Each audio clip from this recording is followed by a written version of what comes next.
Halo sahabat edukasi, kembali lagi bersama saya Iketut Suwarte. Nah, hari ini kita akan belajar tentang materi yaitu senyawa hidrokarbon. Oke, nah tujuan pembelajaran kita hari ini itu yang pertama itu adalah mampu memberi nama senyawa alkana. Terus yang kedua itu adalah mampu memberi nama senyawa alkena. Terus yang ketiga adalah memberi nama senyawa alkuna. Dan yang terakhir, mengevaluasi nama senyawa berdasarkan aturan IUPAC. Nah, sebelum itu kita harus belajar tentang deret homolog dari senyawa alkana. Deret homolog dari senyawa alkana itu ada beberapa. Nah, diantaranya yang jumlah atom C-nya 1 itu bernama metana, jumlah atom C-nya 2 etana, jumlah atom C-nya 3 propana, sedangkan jumlah atom C-nya 4 itu ada butana. Terus yang kelima, jumlah atom C-nya itu ada pentana, heksana, heptana, oktana, nonana, dan dekana. Nah, untuk rumus kimianya itu bisa kita lihat yaitu pada tabel di samping ya.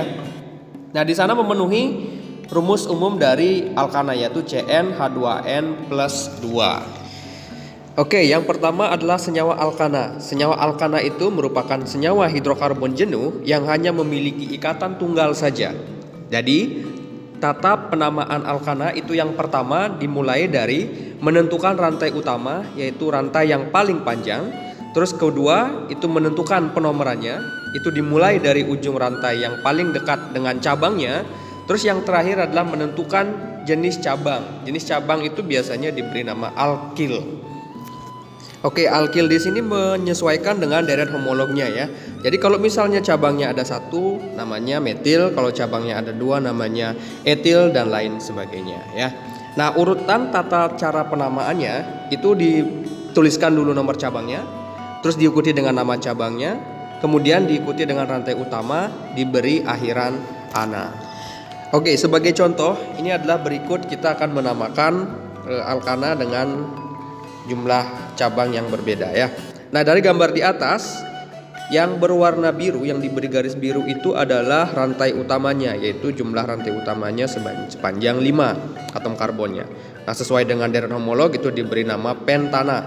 Kemudian yang bergaris merah itu adalah cabangnya. Nah, cabangnya di sini itu ada 2 cabang metil, maka itu diberi awalan di karena ada 2. Nah, kemudian kalau kita gabungkan sesuai dengan aturannya, nomor cabangnya disebutkan lebih dulu yaitu 2,3, kemudian nama cabangnya yaitu dimetil, kemudian diakhiri dengan rantai utama ditambah akhiran ana. Jadi namanya 2,3 dimetil pentana. Nah, jadi untuk yang contoh di bawahnya sekarang itu sama seperti di atas. Jadi yang berwarna biru itu di rantai utamanya karena itu yang paling panjang, jumlahnya ada 6. Ya, jadi itu sesuai dengan deret homolog namanya heksa. Karena dia ikatan tunggal saja, jadi diberi akhiran ana, jadi heksana. Kemudian di sana ada 2 jenis cabang, yaitu yang jumlah C-nya 1 disebut dengan metil, kemudian yang jumlah C-nya 2 itu disebut dengan etil. Nah, jadi jenis cabang yang berbeda ini itu diurutkan secara alfabet. Jadi etilnya disebutin lebih dulu, kemudian baru metil ya, karena sesuai dengan alfabet E lebih dulu daripada M. Nah, nomornya mengikuti dengan contoh yang ada di atas. Jadi namanya kalau kita gabung itu 4 etil, 2 metil, heptana.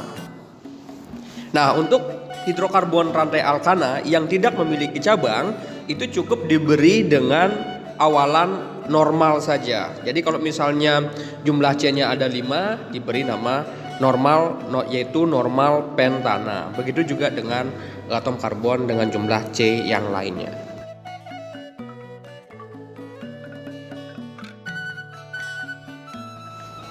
Oke, sekarang yang kedua yaitu senyawa alkena.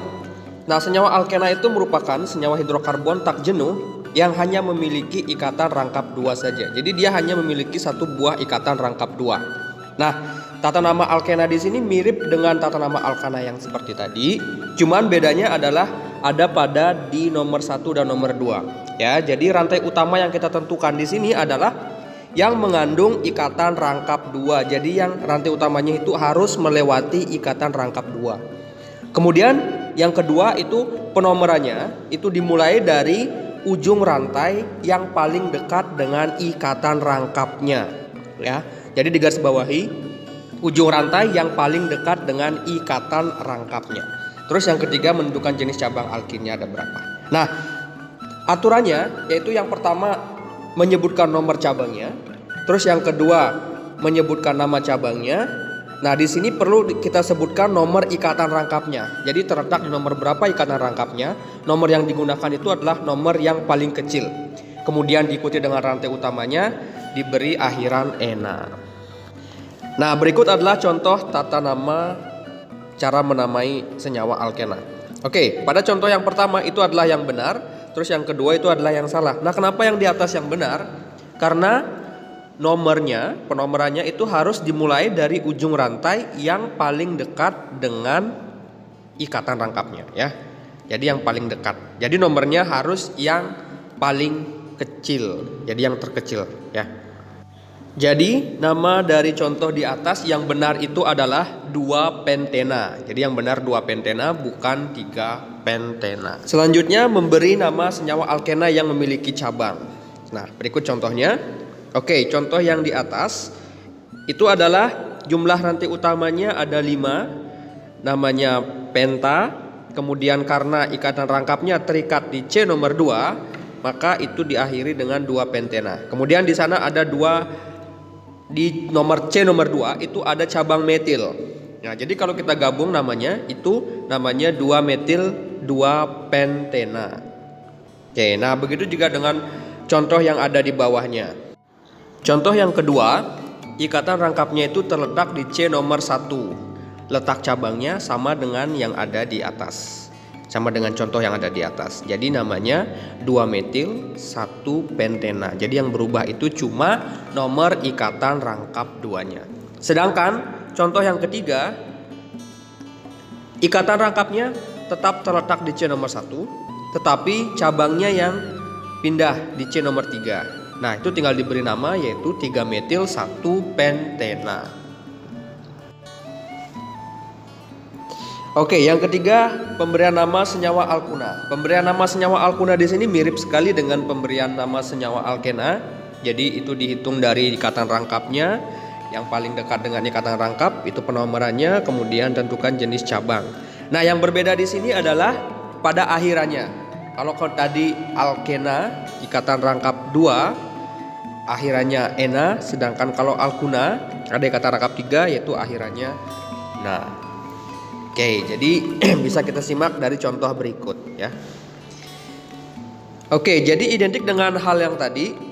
Nah, penomoran dari rantai utama itu harus dimulai dari ujung rantai yang paling dekat dengan ikatan rangkap 3-nya.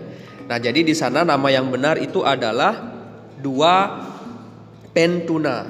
Jadi bukan 3 pentuna. Jadi nomor ikatan rangkap 3-nya itu harus dimulai dari nomor yang paling kecil. Oke, sekarang contoh yang kedua. Nah, contoh yang kedua ini alkuna ini berisi jenis cabang yang berbeda. Jadi ada 2 jenis cabang metil, kemudian 1 jenis cabang etil. Penomorannya itu dimulai dari ujung rantai yang paling kiri. Kenapa? Itu karena ujung rantai paling kiri itu paling dekat dengan ikatan rangkap 3-nya. Nah, jadi kalau kita beri nama, namanya itu adalah 6 etil, 4,4 dimetil, 2 nonuna.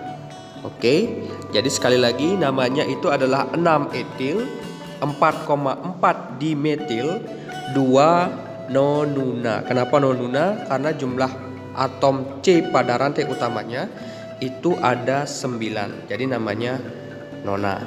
Karena senyawanya alkuna, maka diberi akhiran una. Jadi namanya nonuna. Nah, sekian materi untuk kali ini. Semoga dengan adanya video pembelajaran ini kalian lebih memahami tentang cara memberi nama senyawa alkena, dan alkuna. Oke, sahabat edukasi, sampai di sini, sampai bertemu lagi pada video selanjutnya. Bye bye.